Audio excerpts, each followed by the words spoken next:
Hello everyone, स्वागत है एक बार फिर से आपके अपने यूट्यूब चैनल ऑनलाइन क्लासेस 1.0 में। तो फ्रेंड्स, आज के इस क्लास में हम आपको बिल्कुल शुरुआत से या जीरो लेवल से हिंदी शब्द या नामों को इंग्लिश में लिखना सिखाएंगे। देखिए, बहुत सारा शब्द है और नाम भी है जो इंग्लिश में आप आसानी से सीख पाएंगे। अगर आप इस क्लास को बिना स्किप किए पूरा कंटिन्यू देख लेते हैं तो आपको हिंदी में कोई शब्द हो या नाम हो, आप उनको इंग्लिश में आसानी से कन्वर्ट कर लीजिएगा। तो चलिए, बिना देर के हुए आज के इस क्लास को हम शुरू करते हैं।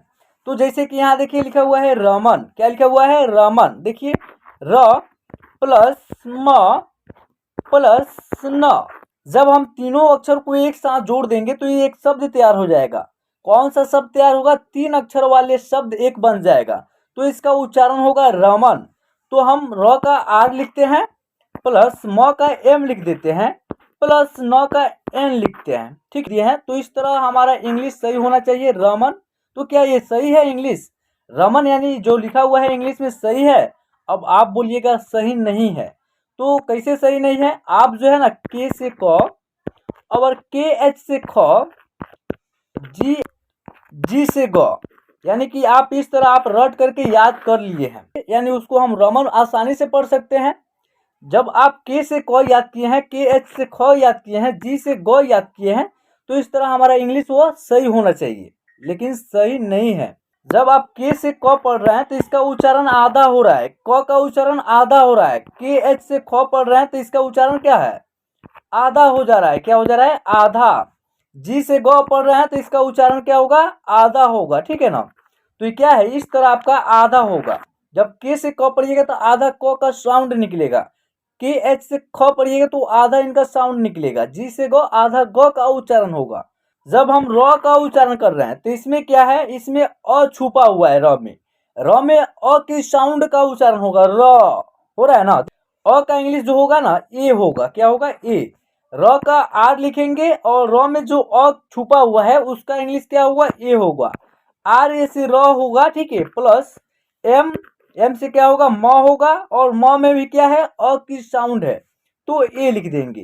प्लस न के लिए एन ही लिखेंगे, इसमें ए नहीं लिखेंगे। देखिए, रमन, इसको हम लोग रमन उच्चारण करेंगे, रमना। ऐसे कि रमना उच्चारण नहीं होगा, रमन उच्चारण होगा। तो आर ए से र हो जाएगा, एम ए से म हो जाएगा, एन से न हो जाएगा। तो इस तरह आपका इंग्लिश सही हो जाएगा, रमन। ठीक है, तो आप जो है ना, के ए से क, के एच ए से ख और जी ए से ग, इस तरह जो है ना आप याद कर लीजिए। आपको समझने की जरूरत है, रटने की जरूरत नहीं है। तो इस तरह की क्लास हम पिछले कुछ दिनों पहले करा चुके हैं, उसका लिंक हम प्रोवाइड कर देंगे क्लास के कमेंट में। आप वहां से जाकर के पहले चेकआउट कर लीजिएगा, उसको याद कर लीजिएगा। ठीक, कमल। देखिए, क प्लस म प्लस ल, क्या हो गया? कमल।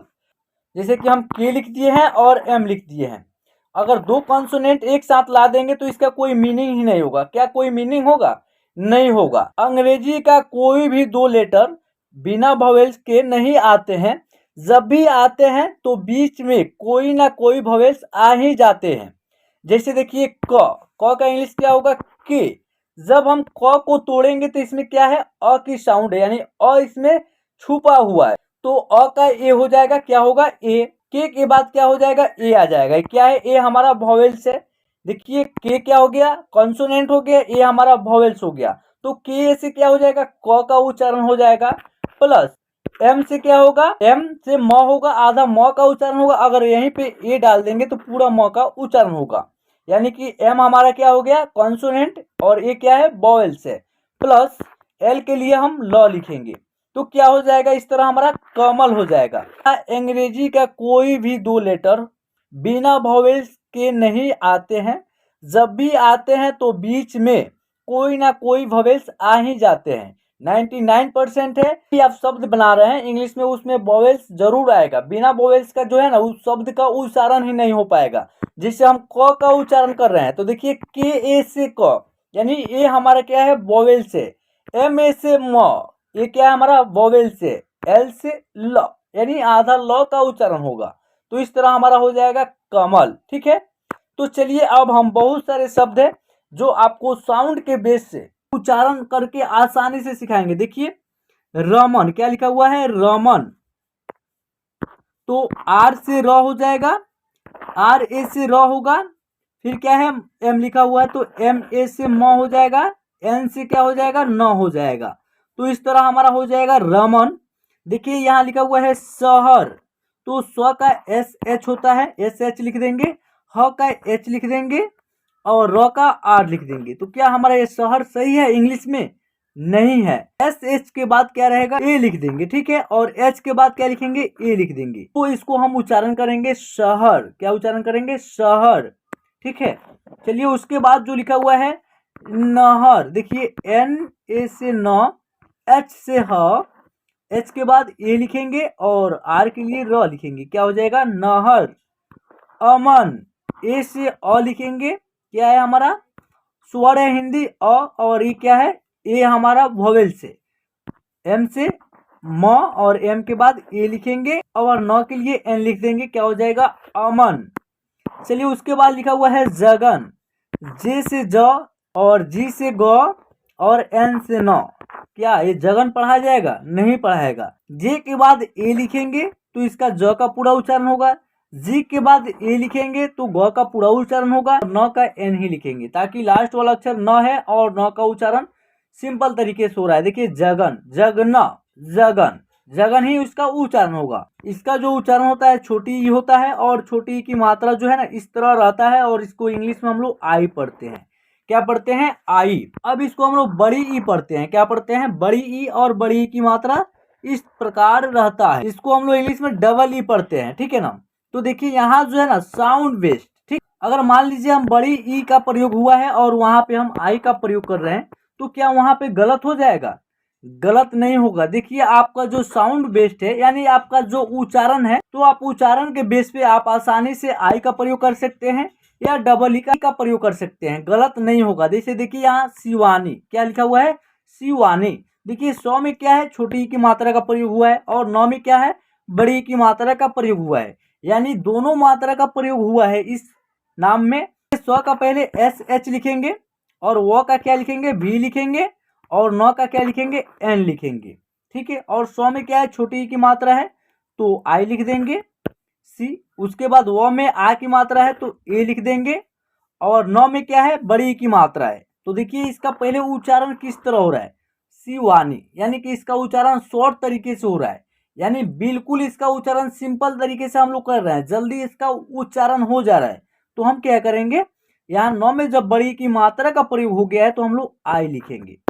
आई इसलिए लिखेंगे ताकि इसका उच्चारण जो है सिंपल तरीके से शॉर्ट तरीके से हो रहा है ना, तो हम लोग आई लिख देंगे। तो क्या हो जाएगा शिवानी, गलत नहीं है, एकदम 100% सही है। चलिए अब नेक्स्ट शब्द है आपका सीमा। देखिए इसका उच्चारण क्या हो रहा है सीमा, इसका जो उच्चारण हो रहा है लॉन्ग हो रहा है, यानी कुछ वक्त तक हो रहा है, उसमें क्या है ना खींच करके उच्चारण हो रहा है, सीमा हो रहा है ना। तो स्व का एस लिखते हैं, बड़ी ई की मात्रा है तो डबल ई लिख देंगे, क्या लिख देंगे डबल ई, और म का एम लिखेंगे, म में क्या है आ की मात्रा है तो ए लिख देंगे, क्या हो जाएगा सीमा, क्या होगा सीमा। क्लियर हो गया आपको? चलिए जैसे यहाँ लिखा हुआ है दीपा, क्या लिखा हुआ है दीपा, द का डी लिखेंगे और प का पी लिखेंगे, ठीक है। और द में क्या है बड़ी की मात्रा का प्रयोग हो रहा है, तो इसका उच्चारण देखेंगे किस तरह हो रहा है दीपा, यानी कि इसका जो उच्चारण हो रहा है लॉन्ग हो रहा है, कुछ वक्त तक हो रहा है ना, तो डबल ई लिख देंगे और प का पी रहेगा और प में आ की मात्रा है तो ए लिख देंगे, क्या हो जाएगा डी डबल ई से दी, पी ए से पा, क्या हो जाएगा दीपा। चलिए उसके बाद लिखा हुआ है हीरा लाल। देखिए हीरा लाल, क्या लिखा हुआ है हीरा लाल, इसका उच्चारण शॉर्ट तरीके से हो रहा है, या इसका जो उच्चारण है जल्दी हो जा रहा है। देखिए हीरा लाल हो रहा है ना, तो ह का पहले एच लिख देंगे, ह में बड़ी की मात्रा है और इसका उच्चारण शॉर्ट तरीके से हो रहा है सिंपल तरीके से, तो आई लिख देंगे। र का आर लिखेंगे, र में आ की मात्रा है तो ए लिख देंगे, ल के एल लिख देंगे और ल में आ की मात्रा है तो ए और फिर ल है तो एल लिख देंगे, क्या हो जाएगा हीरा लाल, क्या होगा हीरा लाल। तो ये था आपका छोटी ई और बड़ी की मात्रा से अगर कोई शब्द हो या नाम हो आप उसको उच्चारण से पहचान लीजिएगा, यानी शॉर्ट तरीके से उच्चारण कर रहे हैं कि लॉन्ग तरीके से उच्चारण कर रहे हैं, उसी तरह आप उनका इंग्लिश लिख पाएंगे। जैसे कि यहाँ छोटी ई की मात्रा का प्रयोग हुआ, वहाँ 100 में 100% आई का ही प्रयोग होगा। बड़ी की मात्रा से कोई शब्द रहेगा या नाम रहेगा, वहां पे हम लोग आई का प्रयोग कर सकते हैं, यानी उच्चारण शॉर्ट तरीके से होगा तब। अगर लॉन्ग तरीके से होगा तो डबल ई का ही प्रयोग करेंगे। यहाँ तक आपको क्लियर हो गया होगा। चलिए अब हम आपको छोटी ऊ और बड़ी ऊ की मात्रा से शब्द या नामों को इंग्लिश में कैसे आसानी से लिख पाइएगा, यानी उसका जो उच्चारण होगा, यू का प्रयोग कब होगा या डबल ओ का प्रयोग कब करेंगे। देखिए छोटे यू की मात्रा का प्रयोग जिस भी अक्षर में होगा तो उसका उच्चारण शॉर्ट तरीके से करेंगे, यानी सिंपल तरीके से करेंगे। तो क्या है, छोटी यू है और छोटी यू की मात्रा इस प्रकार रहता है, इसको हम लोग इंग्लिश में यू लिखते हैं। क्या लिखते हैं? यू। जैसे कि बड़ी की मात्रा का प्रयोग किसी भी अक्षर में होता है तो उस अक्षर का उच्चारण लॉन्ग तरीके से करते हैं, है ना, और उसको हम लोग इंग्लिश में डबल ओ लिखते हैं। तो चलिए एग्जाम्पल हम लोग देख लेते हैं। यहाँ लिखा हुआ है मून। क्या लिखा हुआ है? मून। देखिए इसका उच्चारण लॉन्ग हो रहा है। क्या हो रहा है? लॉन्ग। तो म का एम लिखेंगे और म में क्या है, बड़ी यू की मात्रा है तो इसका उच्चारण ऐसे भी लॉन्ग हो रहा है, यानी कि उच्चारण खींच करके हो रहा है, तो डबल ओ लिख देंगे और न का एन लिख देंगे। क्या हो जाएगा? मोन। चलिए नेक्स्ट आपका लिखा हुआ है रूपा। क्या लिखा हुआ है? रूपा। आर से र हो जाएगा और इसमें बड़ी यू की मात्रा है, लेकिन इसका भी उच्चारण लॉन्ग तरीके से हो रहा है, यानी कि कुछ वक्त तक हो रहा है। रूपा हो रहा है ना, तो डबल ओ लिख देंगे। क्या लिखेंगे? Double O. पी का प हो जाएगा और आ की मात्रा है तो ए लिख देंगे। क्या हो जाएगा? रूपा। पूनम। अब यहाँ देखिए पूनम, पूनम, यानी दोनों तरह से इसका उच्चारण कर सकते हैं। तो प का पी लिखेंगे और प में बड़ी यू की मात्रा है, लेकिन सिंपल तरीके से अगर आप उच्चारण करते हैं शॉर्ट तरीके से तो यू लिख सकते हैं और नौ का एन लिखेंगे, एन के बाद ए लिख देंगे और मौ का एम लिख देंगे। आप इस तरह भी लिख सकते हैं। अगर आप इसका उच्चारण लॉन्ग तरीके से कर रहे हैं, यानी खींच करके कर रहे हैं, तो प का पी लिखेंगे और बड़ी यू की मात्रा है तो डबल ओ दे देंगे, नौ का एन लिखेंगे, एन के बाद ए लिखेंगे और मौ का एम लिख देंगे। इस तरह आपका हो जाएगा पूनम। अगर आप सिंपल तरीके से उच्चारण कीजिएगा तो इस तरह लिखिएगा, और आप इसको लॉन्ग तरीके से उच्चारण कीजिएगा तो आप ऐसे लिखिएगा। तो आई होप आज का क्लास आपको समझ में आ गया होगा। तो प्लीज़ अगर क्लास को लाइक नहीं किए होंगे तो फ्रेंड्स क्लास को लाइक कर दीजिएगा। हमारे चैनल पे आप नए हैं तो प्लीज़ चैनल को सब्सक्राइब करके साथ में बेल आइकन को प्रेस जरूर कर दीजिएगा, और आप अपने दोस्तों में भी शेयर कर दीजिएगा ताकि वो भी आसानी से घर बैठे हिंदी नामों को या शब्दों को आसानी से लिख पाए। तो चलिए फिर मिलते हैं एक नई वीडियो के साथ। जय हिंद।